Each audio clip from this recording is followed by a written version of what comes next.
Admission টাইমে অনেকে নারী সঙ্গতে পড়ে যাবা, হ্যাঁ, অনেক মেয়ে কোচিং এর টিচারদের ফাঁদে পড়বা, বিভিন্ন রকম অনেক মেয়ে ছেলের সাথে কাহিনী করে ফেলবে অ্যাডমিশন টাইমে। যদি কারো প্রিভিয়াস রিলেশনশিপ না থাকে, রিলেশনশিপের কথা চিন্তাও করবা না।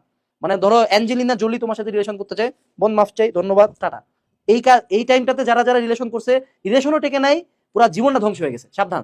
এবং ডিস্ট্রাকশন বলতে ড্রাগস, ঢাকায় ড্রাগস খুবই অ্যাভেলেবল, ঠিক আছে, অনেক স্টুডেন্ট আসছে ঢাকায়, জাকজমক দেখে এমন অ্যাডিক্টেড হয়েছে ছেলেটা, চান্সও পাইলো না, জীবনটা ধ্বংস হয়ে গেল। এখন বাপ মা কান্দে কেটে পাগল হয়ে গেছে, আল্লাহ আমার ছেলেটাকে কি করলাম, আমার মেয়েটাকে কি করলাম, ভুল পথে পা বাড়ায় ফেলছে। তো ঢাকার ডিস্ট্রাকশনস এর ক্ষেত্রে একদম সাবধান। মনে রাখতে হবে, ঢাকায় যদি তুমি এক্সপ্লোর করার জন্য আসো, ঢাকা তোমাকে রাখবে না, ঢাকা এক্সপ্লোরারদেরকে রাখে না। যে ঢাকায় থাকতে চায়, ঢাকা এক্সপ্লোর করতে চায়, তার ঢাকায় থাকার যোগ্যতা অর্জন করতে হবে, একটা জায়গায় চান্স পায়, দেন ইউ এক্সপ্লোর ঢাকা। আমি চাইলে কাল সকালে গাড়ি নিয়ে গোটা ঢাকা 10 বার ট্যুর দিতে পারবা, আমি দিব না। তো আমি কি করছি, আমি চান্স পাই, তারপর ঢাকায় থাকার যোগ্যতা অর্জন করছি। কিন্তু 3 মাস ঢাকা ঘুরতে যাবা, এক্সপ্লোর করতে যাবা, ডিস্ট্রাকশন আনবা লাইফে, দেখবা ঢাকা তোমাকে লাত মারে বের করে দিয়েছে 3 মাস পরে, ঢাকায় থাকতে পারতেছো না, চান্স পাও নাই। ঠিক আছে, তো সাবধান এই ব্যাপারটাতে। আমি আগে থেকে সব, আমি কিন্তু যেগুলা টপিক আলোচনা করি কেউ তোমাকে বলবে না